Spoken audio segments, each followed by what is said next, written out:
¿Alguna vez te has parado al pie de una tragedia, con el corazón apesadumbrado por el dolor, y sin embargo has presenciado un profundo acto de amor florecer desde su misma esencia? La cruz, un instrumento de muerte atroz, se convirtió en el escenario de una sinfonía de compasión. Cuando Jesús, en sus últimas horas, pronunció 7 frases que remodelarían para siempre el espíritu humano. ¿Cómo podría alguien que soportaba tal agonía, enfrentando la traición definitiva, articular palabras rebosantes de perdón, esperanza y amor inquebrantable? Son estas mismas preguntas las que nos invitan, no solo a observar, sino a encontrar profundamente las 7 expresiones de Cristo, cada una de ellas una puerta de entrada para entender la magnitud del sacrificio que lo cambió todo. Jerusalén, bañada por la pálida luz del sol de primavera del año 33 D.C., palpitaba con la frenética energía de los preparativos de la Pascua. Las calles estrechas y sinuosas, que normalmente estaban repletas de los ritmos cotidianos de la vida, eran ahora una confluencia caótica de peregrinos de todos los rincones del Imperio Romano. El aire, denso con el aroma del cordero asado, las especias de los mercados repletos y el siempre presente olor a polvo, transmitía una palpable tensión. La ciudad, un polvorín de fervor religioso y control romano, se sentía preparada al borde de algo trascendental. Apenas unos días antes, Jesús había entrado en Jerusalén, no como un general conquistador, sino como un rey humilde, montado en un asno. Las multitudes, arrastradas por una ola de fervor mesiánico, se habían alineado en las calles, extendiendo sus mantos y ondeando ramas de palma, con sus voces resonando con gritos de Hosana. Pero esa marea ahora había cambiado.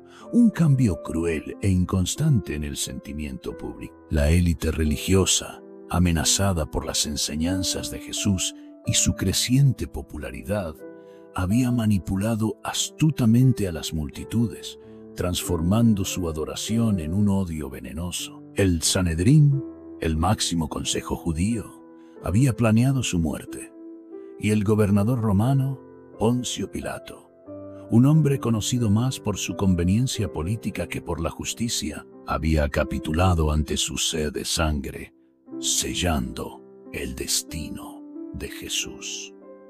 La crucifixión, una práctica bárbara perfeccionada por los romanos, se erigía como el testimonio definitivo de su poder absoluto.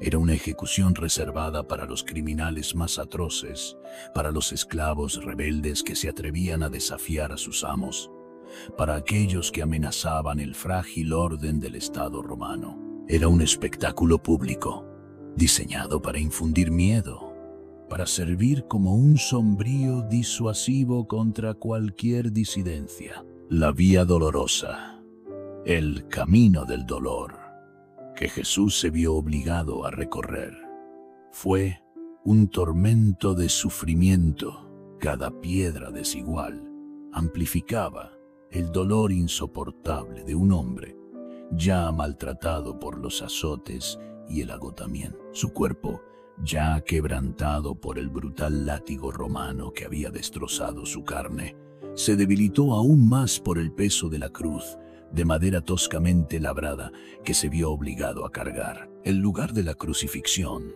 el Gólgota, un nombre que se traduce como el lugar de la calavera, yacía ominosamente fuera de las murallas de la ciudad, deliberadamente situado cerca de una vía pública concurrida para garantizar la máxima exposición al espectáculo de la muerte. En este crisol de agonía física y tormento emocional, las palabras que Jesús pronunció desde la cruz se volvieron aún más significativas. Cada sílaba fue arrancada de las profundidades del sufrimiento. Cada expresión, un acto deliberado de desafío contra las mismas fuerzas que buscaban silenciarlo. Hablar en la cruz requería que Jesús se empujara hacia arriba, su peso presionando el clavo que perforaba sus pies, enviando oleadas de tormento por todo su cuerpo. Estos no fueron pensamientos casuales murmurados al pasar.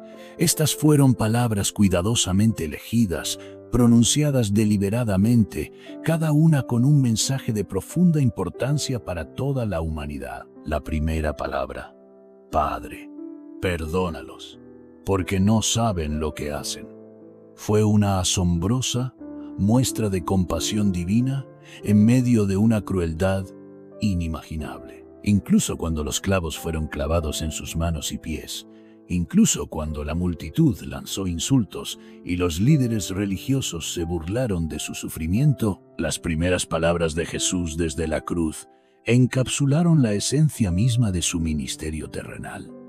Este no fue un sentimiento fugaz, ni una mera aceptación pasiva de su destino. Fue una expresión poderosa y activa de amor incondicional, una invitación al corazón humano a abrazar el perdón incluso cuando se enfrenta a las injusticias más atroces. Imaginen el cuadro: soldados romanos, endurecidos por años de violencia y conquista, acaban de completar su horrible tarea de clavarlo en la cruz. Continúan con el siguiente detalle cruel: dividiendo su ropa. La multitud, muchos de los cuales apenas unos días antes lo habían aclamado como rey, son ahora una multitud aullante, sus gritos de «crucifícalo» todavía resonando en el aire. Los líderes religiosos, con los ojos brillantes por un siniestro triunfo, susurran sus autocomplacientes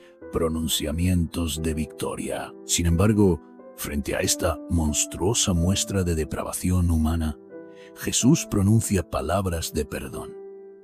Esta asombrosa respuesta destroza el instinto humano de retribución, de buscar venganza. El mismo término, Padre, que inicia este pronunciamiento, es profundamente significativo.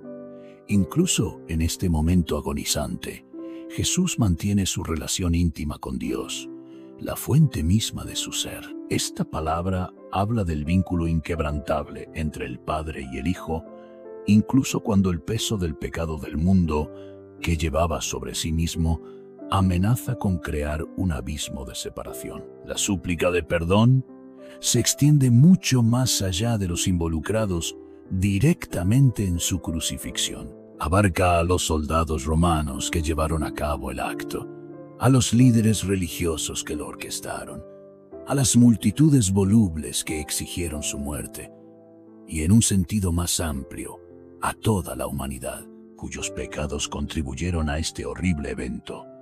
La frase «no saben lo que hacen» no era una justificación para su crueldad, era una observación de una profunda realidad espiritual. El apóstol Pablo lo aclararía más tarde, afirmando en 1 Corintios 2:8.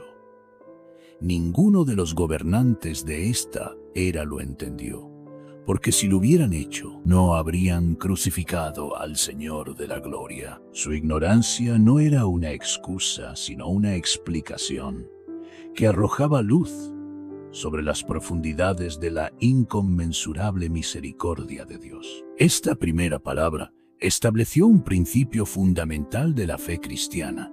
El perdón no es opcional, ni está condicionado al arrepentimiento del ofensor. Es una elección hecha por el perdonador, un acto liberador que libera tanto al perdonador de las cadenas de la amargura como, potencialmente, al ofensor de la carga de la culpa. Jesús no solo predicó sobre el perdón en el Sermón del Monte, lo demostró, lo encarnó en el momento más crucial de la historia. El impacto de esta palabra fue inmediato, y sus ondas continúan sintiéndose a lo largo de los siglos. El centurión romano, la misma persona responsable de llevar a cabo la ejecución, se sintió impulsado a declarar: verdaderamente este era el Hijo de Dios. Marcos 15:39.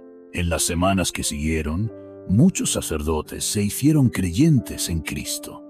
Hechos 6:7.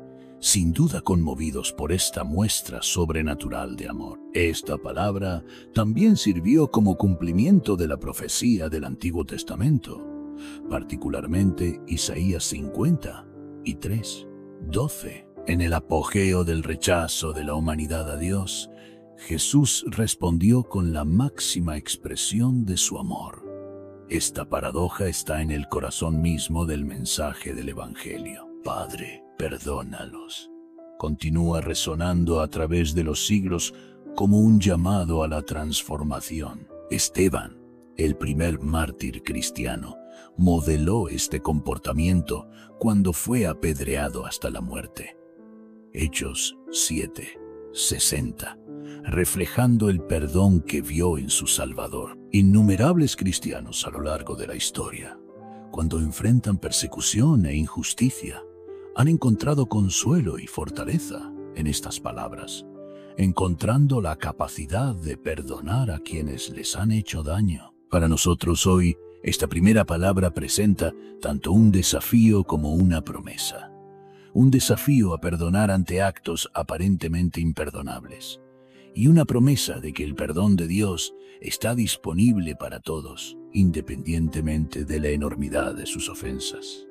La segunda palabra: de cierto te digo, hoy estarás conmigo en el paraíso, fue pronunciada en un contexto de profunda agonía, destacando un momento de asombrosa gracia en medio de las horas más oscuras de la historia humana. Flanqueando a Jesús en la cruz, había otros dos hombres, también condenados a la crucifixión, sus destinos entrelazados con el suyo. Inicialmente, ambos criminales se habían unido a la multitud que se burlaba de Jesús, pero con un profundo cambio de corazón, algo extraordinario ocurrió dentro de uno de ellos. El Evangelio de Lucas 23:39-43 narra esta escena fundamental de redención. Uno de los criminales, al presenciar la gracia y la divinidad que irradiaba el hombre colgado en la cruz central,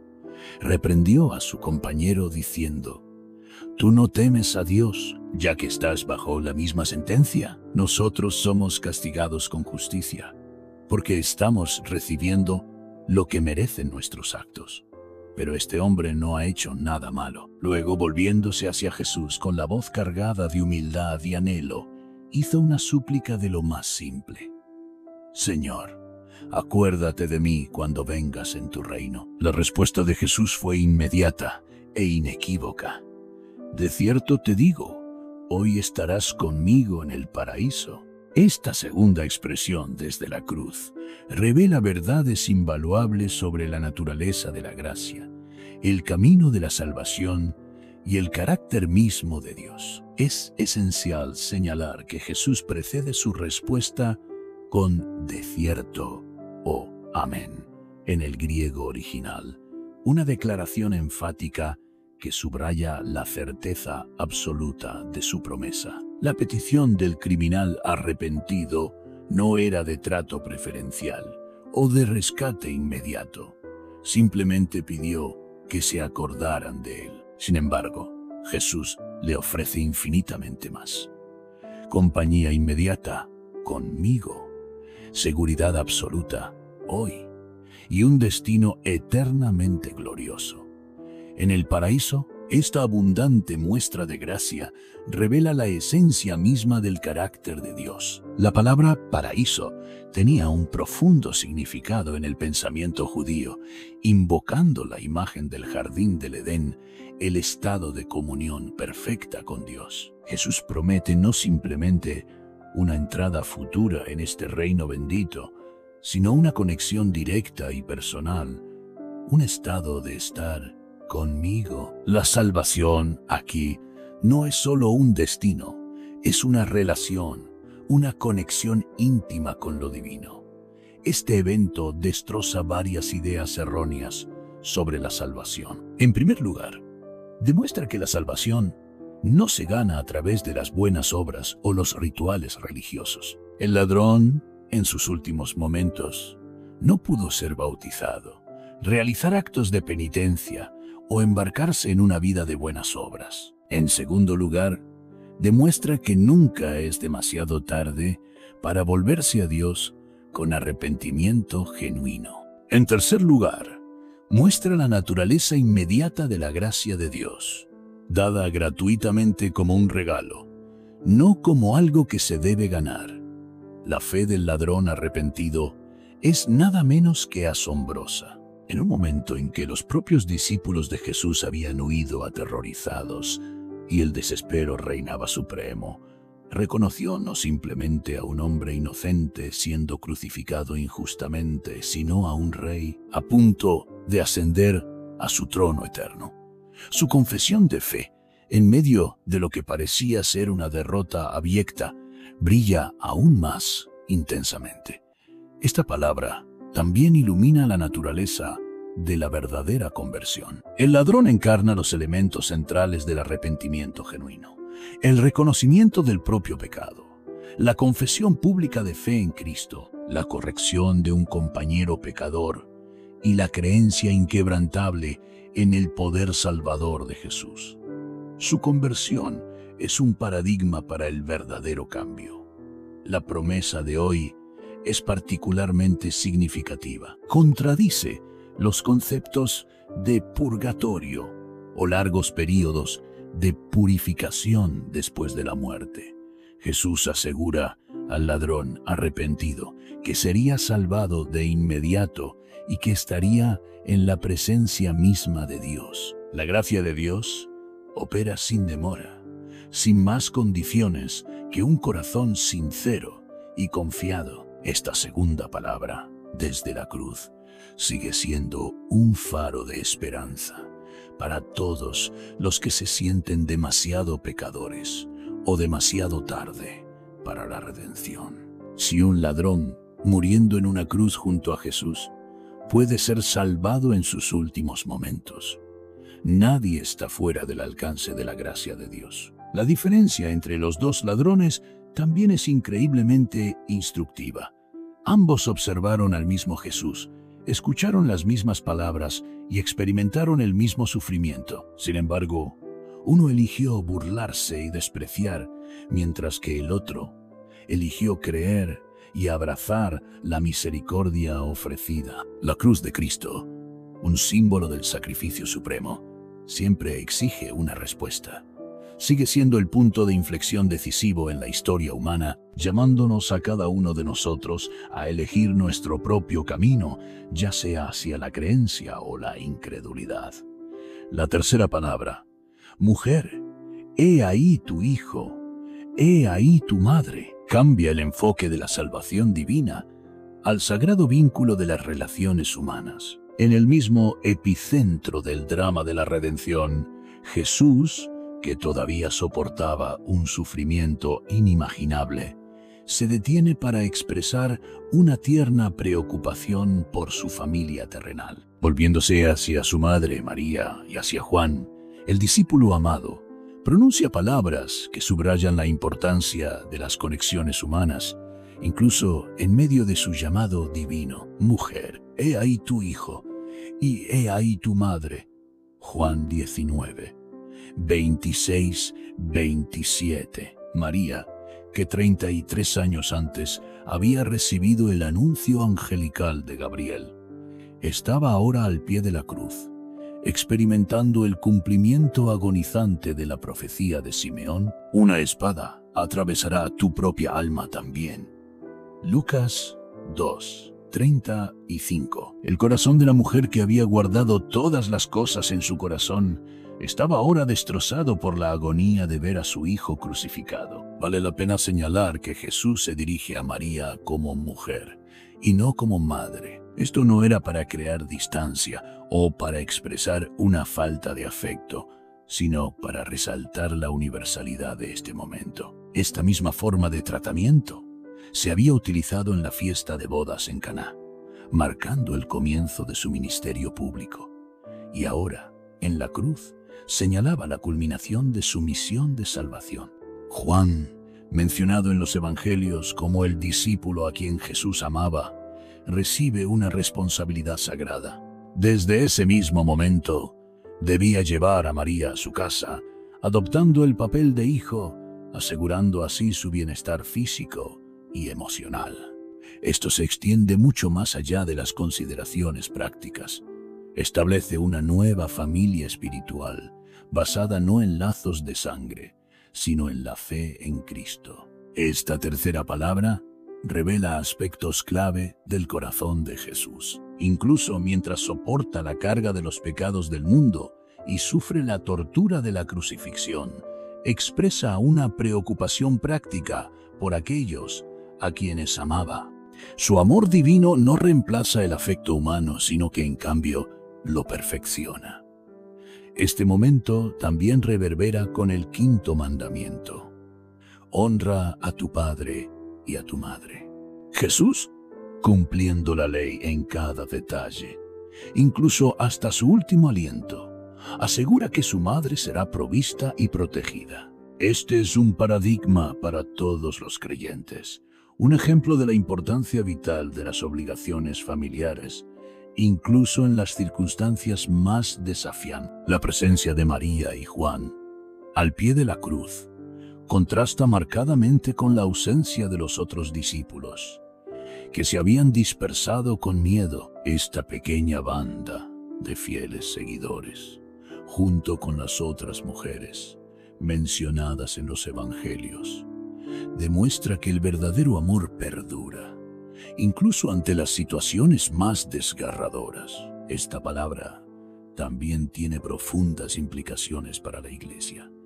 En la nueva comunidad formada a través de Cristo, las relaciones se redefinen. La Iglesia se convierte en una familia espiritual, donde los lazos de fe son tan importantes, si no más importantes, que los de sangre.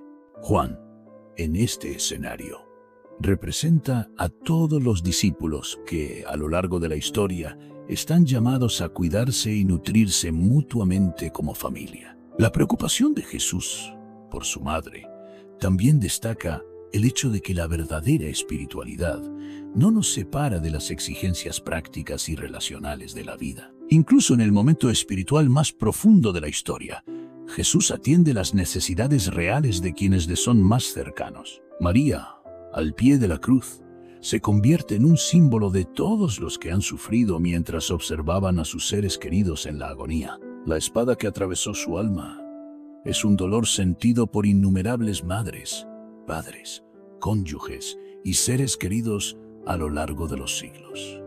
Las palabras de Jesús ofrecen consuelo y un nuevo paradigma para entender el sufrimiento. Para la Iglesia primitiva, este momento fue muy significativo. María se convertiría en una figura central en la nueva comunidad cristiana, mencionada en el libro de los Hechos como presente y orando en los días posteriores a la ascensión de Cristo. Juan, cumpliendo fielmente su tarea asignada, sería fundamental para preservar muchos detalles de la vida de Jesús, especialmente aquellos compartidos por María. La cuarta palabra: Dios mío, ¿por qué me has abandonado?, nos sumerge en el corazón mismo del sufrimiento de Cristo, revelando el momento más profundo y misterioso de la cruz. Al acercarse el mediodía, una oscuridad sobrenatural cubrió la tierra, creando una escena de pavor cósmico. En esta profunda oscuridad, escuchamos el grito más desgarrador de la historia de la humanidad: Eli, Eli, lema sabactani. Dios mío, ¿por qué me has abandonado? Mateo 27, 46. Esta cuarta declaración nos lleva a las profundidades mismas de la cruz, al momento de la angustia más profunda de Cristo. Este grito, conservado en el arameo original, es una cita directa del Salmo 22, un salmo mesiánico que describía proféticamente el sufrimiento del Mesías. Pero esto no es simplemente una recitación de las Escrituras. Es una expresión auténtica del dolor insoportable de Jesús mientras experimenta, por primera vez en la eternidad, la separación de su Padre. El sentimiento de abandono experimentado por Jesús en este momento es imposible de comprender para nuestras mentes humanas. Él, que había conocido una comunión perfecta e ininterrumpida con el Padre desde la eternidad pasada, ahora experimenta el horror del aislamiento total. Como explicó más tarde el apóstol Pablo, Dios hizo que el que no tenía pecado fuera pecado por nosotros. 2 Corintios 5, 21. Es significativo que Jesús siga dirigiéndose a Dios como Dios mío, incluso en medio de esta profunda separación. Su fe perdura, incluso cuando sus emociones están envueltas en la más profunda oscuridad. Esto representa una lección poderosa y duradera para todos los que experimentan períodos de oscuridad espiritual en sus propios viajes. El porqué en este grito no es una indicación de ignorancia o falta de entendimiento. Jesús entendió completamente el propósito de su sacrificio. Más bien, es una expresión de la aplastante realidad del momento. El Hijo amado, la fuente de toda vida y luz, experimentando toda la fuerza de la ira de Dios contra el pecado de la humanidad. Esta palabra proporciona una visión del verdadero costo de nuestra salvación. El abandono que Jesús soportó es exactamente lo que merecían nuestros pecados. Él tomó nuestro lugar, experimentando el castigo que nos correspondía a nosotros, para que nunca tuviéramos que enfrentar la separación eterna de Dios. Este momento también revela la magnitud del amor de Dios, el Padre, que había declarado: «Este es mi Hijo amado, en quien me complazco». Ahora parece apartar su rostro, no porque ame menos a su Hijo, sino precisamente por su amor a una humanidad perdida. Es el momento decisivo en que la justicia divina y la misericordia divina se cruzan en la cruz. La oscuridad que descendió sobre la tierra durante 3 horas sirvió como una señal cósmica de este profundo momento. Esta no fue simplemente una ejecución humana. Fue el momento en que las fuerzas espirituales del bien y del mal chocaron en su conflicto final. La luz del mundo experimentó la oscuridad para que pudiéramos ser trasladados del reino de las tinieblas al reino de la luz. Para aquellos que luchan con sentimientos de abandono y soledad, esta palabra trae un consuelo paradójico. Jesús entiende completamente esta experiencia humana. Descendió a lo más profundo del abandono, para que nunca pudiéramos ser separados completamente de Dios. Este grito de abandono también subraya la validez de expresar el dolor espiritual de manera abierta y honesta. No tenemos que enmascarar nuestros momentos oscuros con una espiritualidad forzada.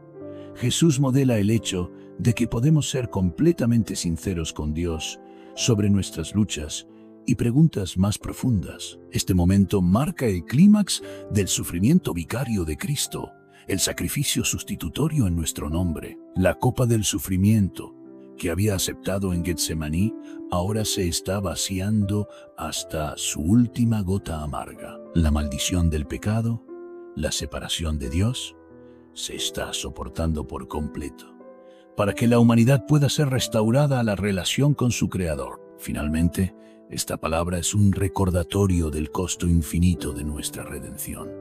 El abandono experimentado por Jesús revela cuánto valora Dios nuestra salvación. Nunca debemos tomar a la ligera una salvación que fue comprada con un precio tan inconmensurable. La quinta palabra, tengo sed, revela tanto la profunda humanidad como los profundos anhelos espirituales de Jesús.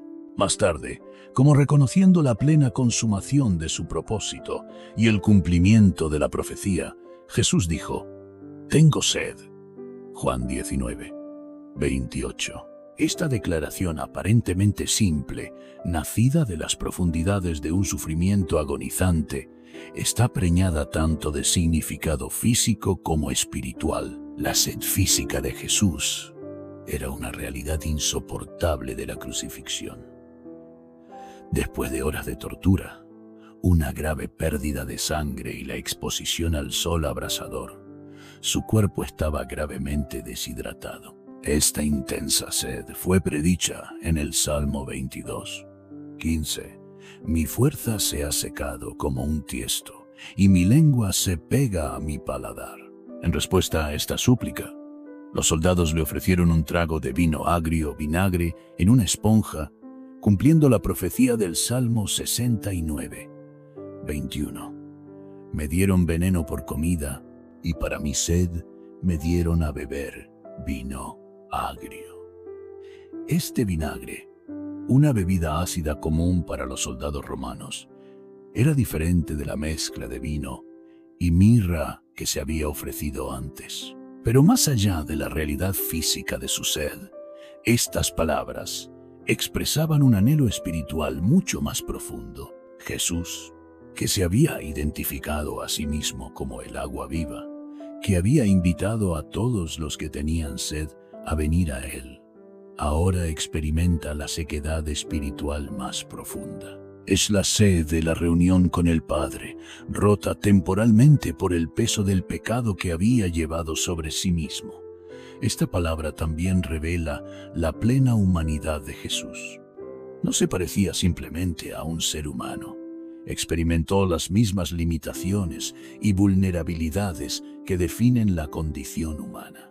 Como dice Hebreos 4, 15, porque no tenemos un sumo sacerdote que no pueda compadecerse de nuestras debilidades, sino uno que ha sido tentado en todo, tal como nosotros, aunque sin pecado. La sed de Jesús en la cruz se hizo eco de su invitación anterior a las multitudes. Si alguno tiene sed, venga a mí y beba. Juan 7, 37. Ahora, soportó la sed más extrema, para que pudiéramos tener acceso ilimitado al agua de la vida. Su sufrimiento físico hace posible nuestra satisfacción espiritual. Esta expresión de necesidad también demuestra la humildad de Cristo. Él, que creó los océanos y hace que los ríos broten de la tierra seca, ahora dependía de otros para una sola gota de líquido. Esta es otra demostración del vaciamiento voluntario descrito en Filipenses 2. La sed de Jesús en la cruz también trae a la mente sus palabras en el Sermón del Monte. Bienaventurados los que tienen hambre y sed de justicia, porque ellos serán saciados. Su sed física simbolizaba la sed espiritual de la humanidad por la relación con Dios. Para los creyentes, a lo largo de los siglos, esta palabra ha sido un llamado a la compasión práctica. Jesús dijo, porque tuve hambre y ustedes me dieron de comer. Tuve sed y me dieron de beber. Mateo 25, 35. Reconocer la sed de Cristo en la cruz nos sensibiliza a las necesidades físicas y espirituales de los demás.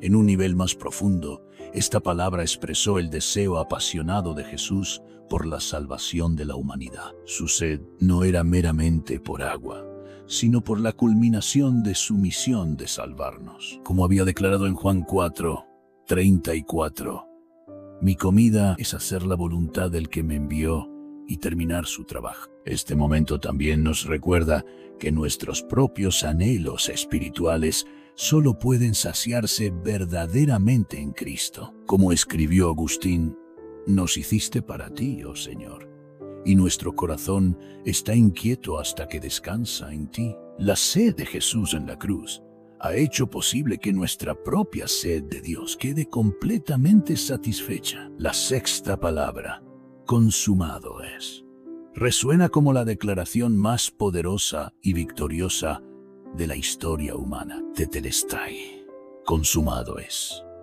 Esta sola palabra en griego no denota derrota, sino una declaración triunfal de que una misión ha sido completamente cumplida. Juan 19, 30. El término tetelestai se usaba comúnmente en el mundo de los negocios de la época para significar pagado en su totalidad. Cuando una deuda había sido completamente saldada, la palabra tetelestai se escribía en el recibo. En esa única palabra, Jesús declaró que la deuda del pecado de la humanidad había sido completamente satisfecha. No quedaba nada por hacer para nuestra redención. Este momento marcó el cumplimiento de todas las profecías del Antiguo Testamento concernientes al Mesías, desde la promesa inicial hecha en el jardín del Edén. Génesis 3:15 hasta las profecías detalladas del siervo sufriente en Isaías 53. Cada palabra profética encuentra su perfecta realización en Cristo. El plan divino, concebido antes de la fundación del mundo, alcanza su apogeo.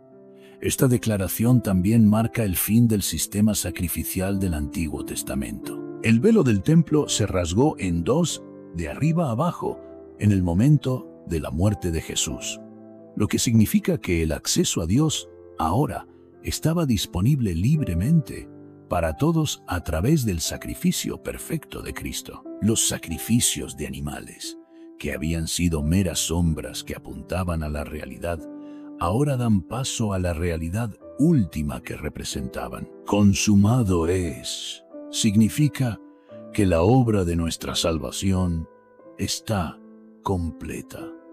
Nada puede ni necesita agregarse al sacrificio de Cristo. Como dice Hebreos 10:14, porque con un solo sacrificio ha hecho perfectos para siempre a los que están siendo santificados. Nuestra salvación no se basa en el fundamento de las buenas obras o nuestros propios esfuerzos.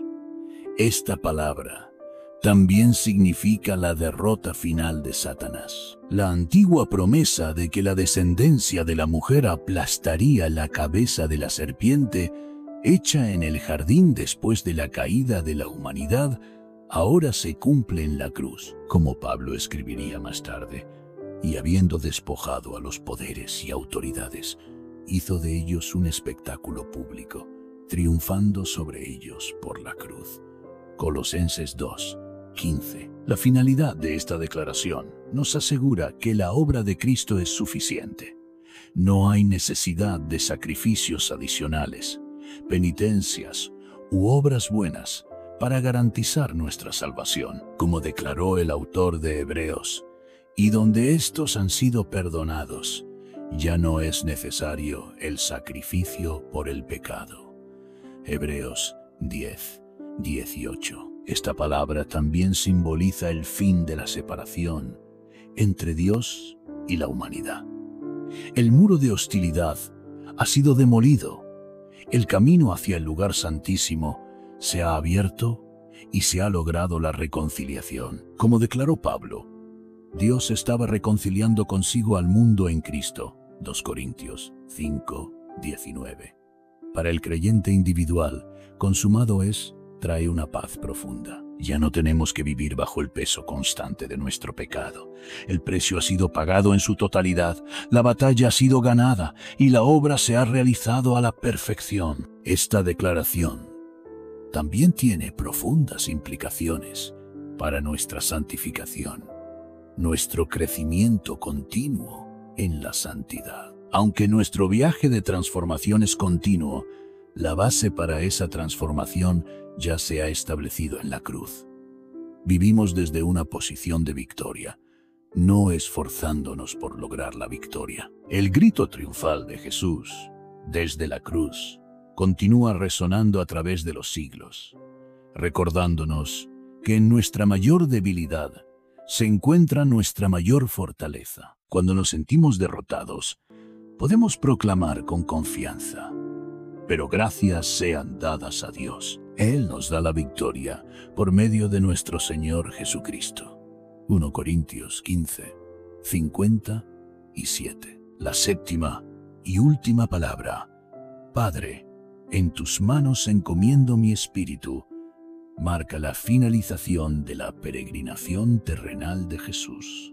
Con estas palabras, registradas en Lucas 23:46, Jesús hace su pronunciamiento final. Su viaje en la tierra, habiendo alcanzado su final ordenado, es significativo que vuelva a dirigirse a Dios como Padre.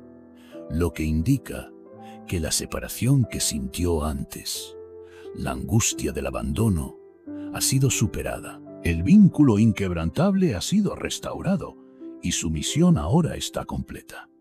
Esta declaración final es una cita directa del Salmo 31:5, un salmo de confianza frente a la adversidad. Incluso cuando enfrenta la finalidad de la muerte, Jesús expresa una fe absoluta en su Padre.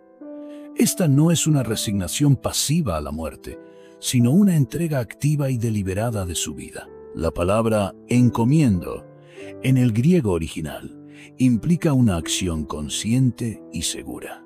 Jesús no es una víctima indefensa de las circunstancias. Tiene el control total hasta el final, cumpliendo su propia declaración anterior. Nadie me quita la vida, sino que yo la doy de mi propia voluntad. Juan 10:18.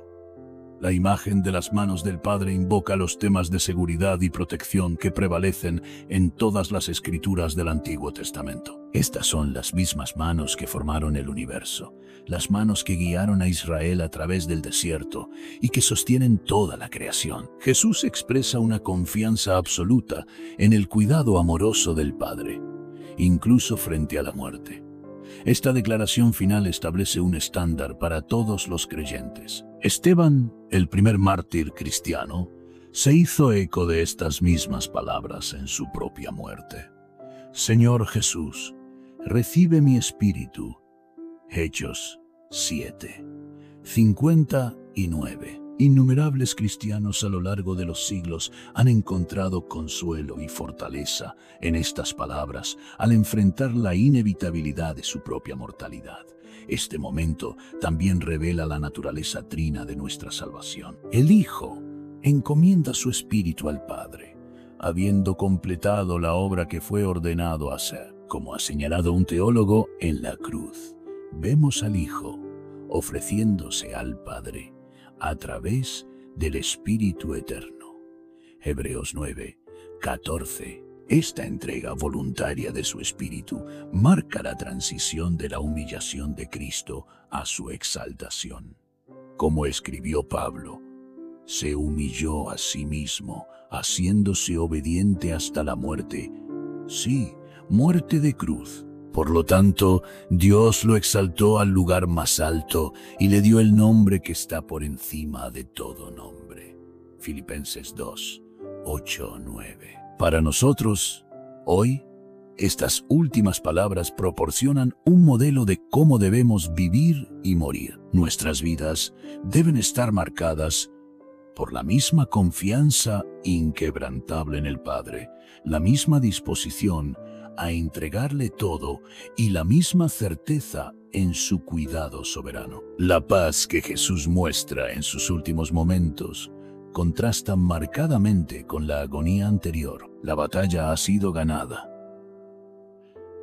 La obra se ha realizado y Él puede, con total tranquilidad, encomendar su espíritu a las manos de su Padre. Este es el cumplimiento de su propia promesa. La paz os dejo, mi paz os doy. Juan 14:27. Esta última palabra también ilumina la verdadera naturaleza de la muerte para el creyente. No es un final, sino una transición.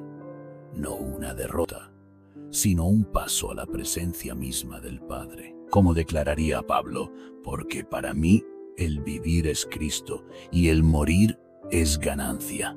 Filipenses 1:21. Las 7 expresiones de la cruz, que terminan con esta entrega confiada al Padre, representan un testimonio perfecto del amor, la misión y el carácter de Jesucristo. Juntos, nos revelan el camino de la redención, la reconciliación y la vida eterna en comunión con Dios. Las 7 palabras de Jesús en la cruz representan una sinfonía impecable de amor divino. Cada pronunciamiento ilumina una faceta diferente de su obra redentora, y su significado eterno para la humanidad. Al contemplar las frases individuales, consideremos también cómo estas palabras se entrelazan y continúan resonando en nuestras vidas. Hoy, desde el acto radical de perdón mostrado en la primera palabra hasta la confianza absoluta mostrada en la última palabra, somos testigos de un arco de redención completo y continuo, comenzando con Padre, perdónalos, y culminando con Padre, en tus manos encomiendo mi espíritu. Jesús revela un círculo completo de reconciliación con Dios. Enclavados entre estas dos declaraciones, encontramos la profundidad misma del amor divino al descubierto. La promesa hecha al ladrón arrepentido demuestra cuán inmediata y libremente se ofrece la salvación en verdad. La tierna preocupación por su madre ilustra que el amor divino no niega, sino que perfecciona las relaciones humanas. El grito de abandono revela el precio infinito de nuestra redención. La declaración de sed nos recuerda su plena humanidad. La declaración de terminación nos asegura que su trabajo está terminado. Estas palabras continúan hablando poderosamente a nuestra generación. Nos instruyen en el perdón cuando hemos sido agraviados. Nos aseguran esperanza cuando nos sentimos indignos. Revelan cómo cuidarnos unos a otros en medio del sufrimiento. Nos consuelan en tiempos de desesperación y soledad. Nos recuerdan nuestra humanidad compartida. Garantizan que la obra de la salvación está completa y nos enseñan a confiar completamente en Dios en todas las circunstancias. El legado de estas 7 palabras no solo ha transformado la historia, sino que continúa transformando la vida de las personas. Nos invitan a embarcarnos en un viaje de fe que abarca tanto el sufrimiento como la victoria, tanto la humanidad como la divinidad, tanto la muerte como la vida. Al meditar en las últimas palabras de Jesús, somos llamados no solo a contemplarlas, sino a vivirlas de verdad. Cada palabra nos invita a responder, a perdonar como hemos sido perdonados, a confiar como Él confió y a amar como Él amó. Las 7 palabras de la cruz siguen siendo un signo de esperanza y transformación para toda la humanidad, recordándonos que en el momento más oscuro de la historia brilló la luz más brillante del amor divino. Que nosotros, como fieles seguidores de Cristo, llevemos este legado en nuestros corazones y lo encarnemos en nuestra vida diaria. Los invitamos a compartir sus propios pensamientos y puntos de vista en los comentarios a continuación. Continuemos juntos esta exploración de la cruz.